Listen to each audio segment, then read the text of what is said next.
Je n'ai pas connu l'époque de Nicolas Sarkozy, mais en tout cas, je me souviens vivement avoir regardé le débat face à Ségolène Royal, et j'étais tout petit, mais pourtant, je voyais très bien que Sarkozy était en train de remporter ce débat haut la main, vu comment Madame Royal s'était énervée et s'était emportée face à lui. C'était clair comme de l'eau de roche qu'il allait gagner, mais je me souviens pas forcément des moments où il était président, puisqu'à l'époque je vivais toujours au Maroc, donc ça ne m'intéressait pas plus que ça, mais j'avais suivi la campagne et j'avais regardé le débat. Il y a des souvenirs comme ça quand t'es gosse qui te marquent, que tu n'oublies jamais après, même si, comme je vous le dis, le moment de sa présidence c'était assez anecdotique pour moi à l'époque, mais il y a quelque chose que je ne comprends pas. J'ai l'impression qu'aujourd'hui, après son mandat, donc 11 ans après son mandat, eh bien, on l'écoute toujours. Il est invité partout. Il n'a cessé d'être invité pour lui demander son opinion, pour lui demander de s'exprimer par rapport à la vie politique actuelle. C'est comme s'il y avait une espèce de nostalgie cachée pour Sarkozy. Alors, je le rappelle, ce genre de vidéo que je fais, c'est de la chronique politique. J'essaie d'être le plus neutre possible. Bien sûr, je ne vais pas vous dire ce que je pense de Nicolas Sarkozy. De toute façon, ça n'aurait pas grand intérêt. Mais je conçois qu'il soit assez impopulaire auprès de certains, notamment de ce qu'il a fait par rapport à Kadhafi, notamment par rapport à tous les scandales qu'il traîne comme des canettes vides. Et ça fait énormément de bruit à chaque fois. Et c'est pour ça que je vous dis, il est à la fois très impopulaire et à la fois les gens l'écoutent, on l'invite partout, il est quand même très populaire. J'ai l'impression qu'il y a une espèce de nostalgie, c'est ce que nous explique cet article de RTL. Pourquoi les anciens politiques ont-ils toujours la côte? Donc on va pas tout lire, de toute façon c'est à peu près une minute. Non, je voulais attirer votre attention sur ces parties de l'article où c'est François Hollande qui parle. Il dit: il est plus facile d'être populaire lorsque l'on gouverne plus. Il analyse même la popularité de son prédécesseur Nicolas Sarkozy. Il y a une reconnaissance pour ce qu'il représentait pour la droite. Nous avons eu chacun des élections qui ont été de grands moments de ferveur populaire. Ce qui est un des problèmes de nos différents partis aujourd'hui, c'est qu'ils se sont effacés, donc il n'y a pas d'espoir, mais plutôt de la nostalgie.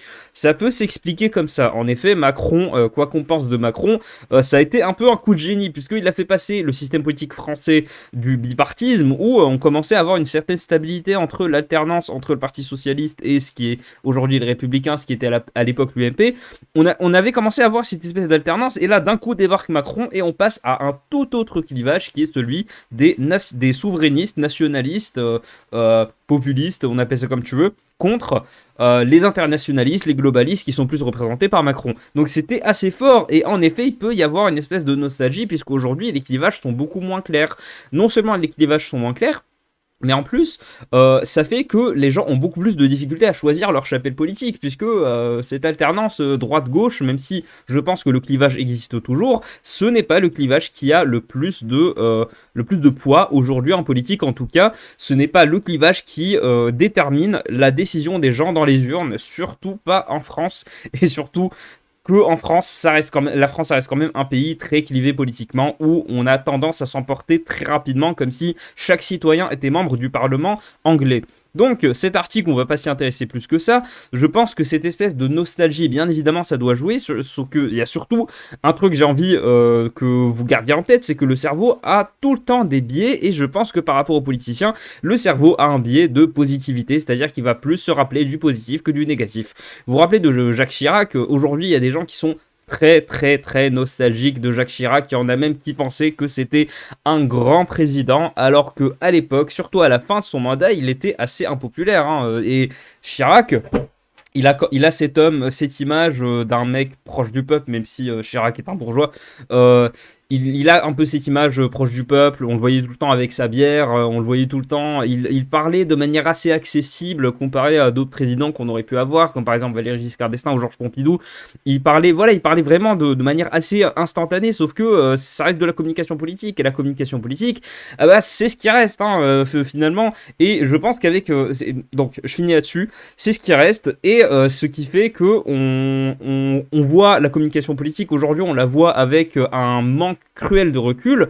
On a ce manque cruel de recul parce qu'on oublie que à l'époque ils étaient présidents, ils étaient confrontés à une adversité politique, ils devaient quand même gérer le pays en tant que président, ce qui fait qu'ils s'attiraient les foudres des gens qui ne les aimaient pas. Donc je parle des présidents de la République, Jacques Chirac en fait partie, Sarkozy en fait partie, et justement Sarkozy, Là, j'ai l'impression que c'est une espèce de nostalgie assez bizarre, puisqu'on oublie tous les scandales, on oublie, donc encore une fois, j'essaie vraiment d'être objectif, parce que Sarkozy passe très rapidement d'un président qui est très populaire, un ancien président qui est très populaire, à un ancien président que tout le monde déteste, ensuite on l'adore, ensuite on se méfie de lui, ensuite on l'invite partout, donc je comprends pas, donc je pense que Sarkozy est en train de préparer son retour en politique.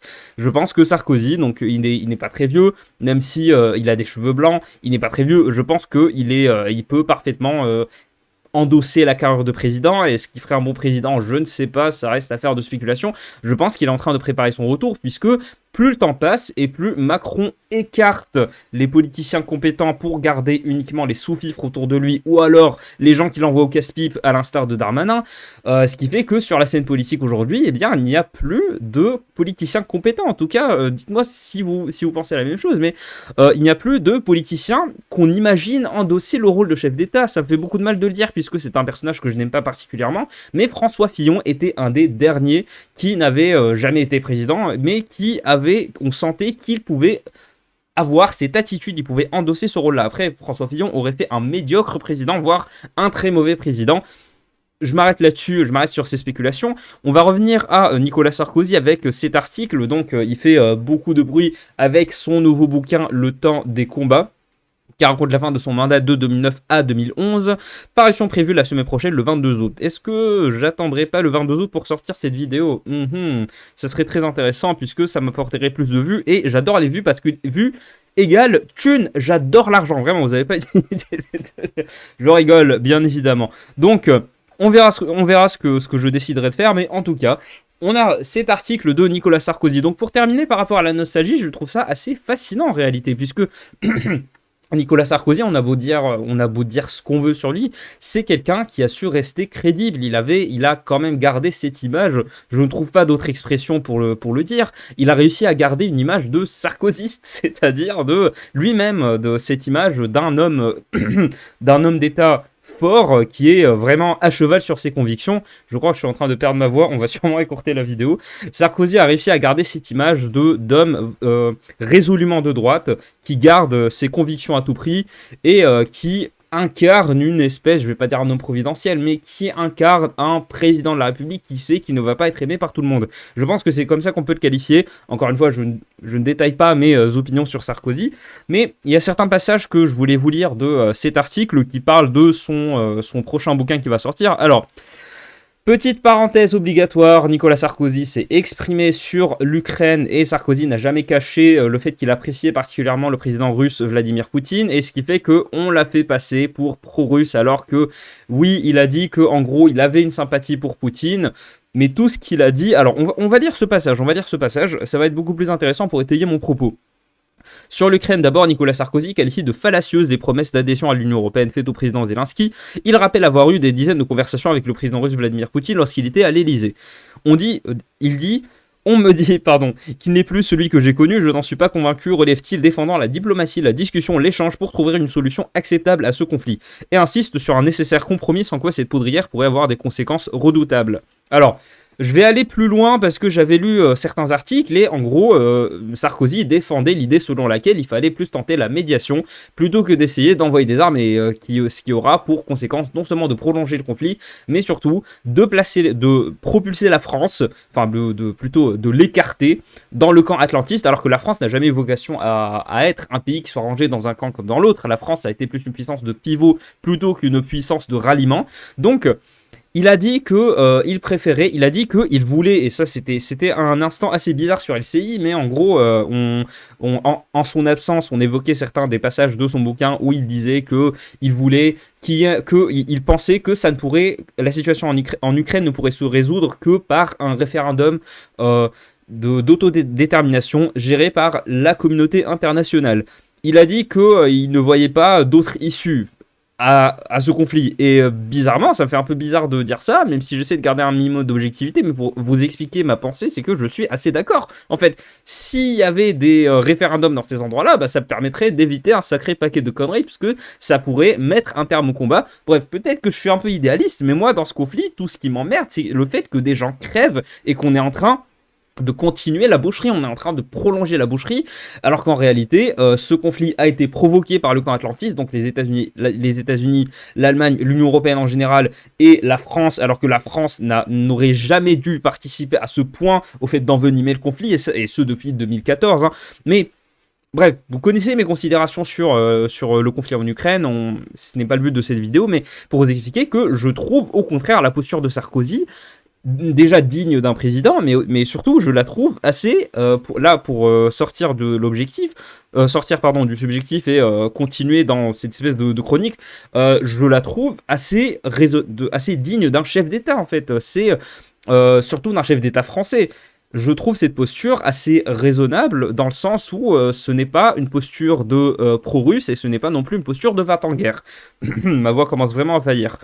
Ce n'est pas une posture de va-t-en-guerre et je trouve assez bizarre. Enfin bon, ça c'est l'effet de l'américanisation de la société française, c'est-à-dire que tu ne peux pas critiquer l'engagement à tout prix aveugle pour l'Ukraine. Tu ne peux pas critiquer cet engagement sans qu'on te fasse passer pour un pro-russe. Moi aussi, je n'ai jamais déclaré que j'avais une once de sympathie pour Vladimir Poutine et on m'a insulté, on m'a traité de pro-russe. Donc c'est pas toi qui décide hein, que si t'es pro-russe ou pas. Donc Sarkozy, il a vraiment défendu cette vision, et je pense, alors s'il a des communicants, je ne pense pas que ce soit anodin, puisque cette vision-là est partagée par une grande partie de la droite et aussi une petite partie de la gauche, donc bien évidemment, je parle du camp souverainiste. Peut-être qu'il essaie de s'attirer les faveurs du camp souverainiste, ce qui est un peu mort, sachant qu'il vient d'un parti de pro-européistes, et aussi qui vient comment dire, disons, il est d'une certaine obédience qui n'a jamais vraiment été souverainiste, à part peut-être sous De Gaulle. Donc ensuite, par rapport à l'Algérie, il déclare « N'essayons pas de bâtir une amitié artificielle entre nos deux pays », avertit sévère l'ancien chef de l'État. Quant aux émeutes qui ont secoué la France au début de l'été, Sarkozy recadre Emmanuel Macron, personne ne peut être surpris. Alors, c'est le côté un petit peu daron, un petit peu paternaliste, mais qui essaie d'être un peu bienveillant de la part d'un mec qui a été président, qui fait la leçon à Macron en mode « Ouais, t'es trop jeune, moi j'ai compris la vie, toi t'es encore un petit jeune, tu sais rien. » Donc, on va finir sur les éloges. Beaucoup plus d'éloges en revanche en direction de l'ambitieux Gérald Darmanin, ancien LR qui a selon lui géré au mieux les violences. Dans son livre, l'ancien président va encore plus loin, selon BFM TV.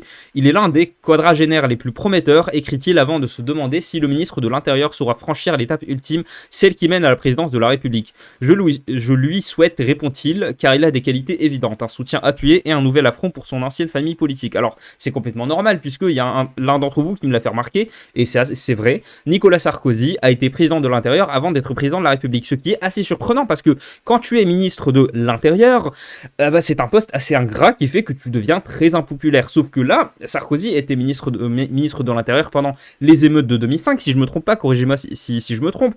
Et du coup, après 2005, Nicolas Sarkozy, qui basait sa présidence sur le fait de réduire l'immigration, même s'il ne l'a pas fait, sur le fait de favoriser la sécurité, d'en finir avec j'en avais assez de cette bande de racailles, d'en finir avec la racaille, l'insécurité, tout ça.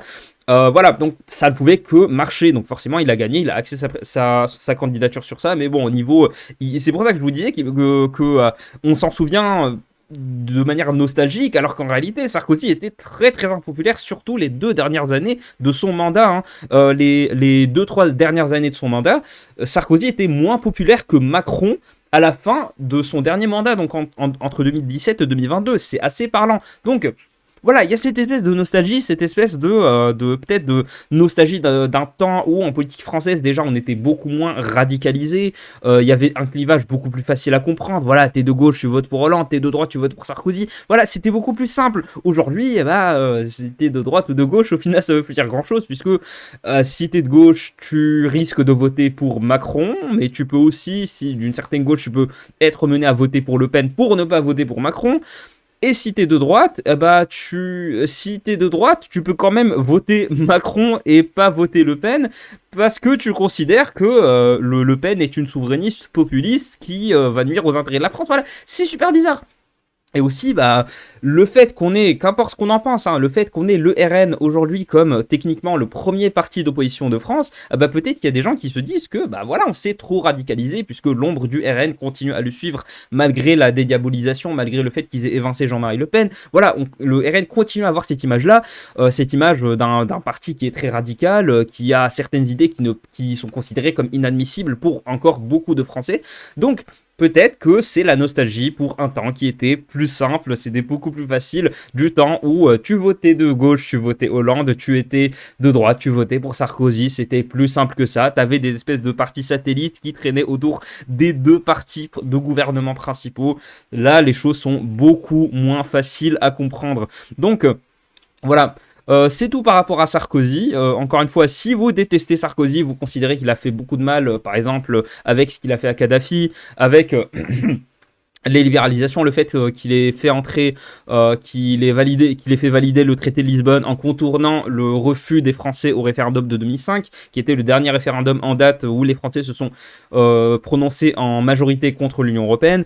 Voilà, il est très, c'est pour ça vraiment que je trouve ce personnage fascinant. Et je ne dis pas ça en mode je l'admire, je vous dis ça pour vous signifier que c'est assez fascinant de voir à quel point les représentations politiques peuvent changer comme ça dans un laps de temps assez court, hein, parce que bon, certes, il n'était plus président à partir de 2012, mais en 10 ans, les choses ont énormément changé, hein, même si je suis sûr, et vous me le montrerez en commentaire, qu'il y a des gens qui détestent Nicolas Sarkozy. On se retrouve demain pour une prochaine vidéo, peut-être une chronique politique, et encore une fois, je précise, si vous avez envie que j'aborde certains sujets, certains articles, envoyez-les-moi sur Twitter ou alors sur Instagram, privilégiez surtout Twitter, ou alors faites-le moi savoir en commentaire, dites-moi ce que je dois dire, et si vous voulez que je réagisse comme ça, face caméra, dites-le moi. Si je ne maîtrise pas le sujet, bien évidemment, je vais m'abstenir, mais si vous pensez qu'il y a des sujets qui valent le coup d'être abordés sur ma chaîne, n'hésitez surtout pas, je suis ouvert à toutes les propositions. À demain pour une prochaine vidéo. Salut!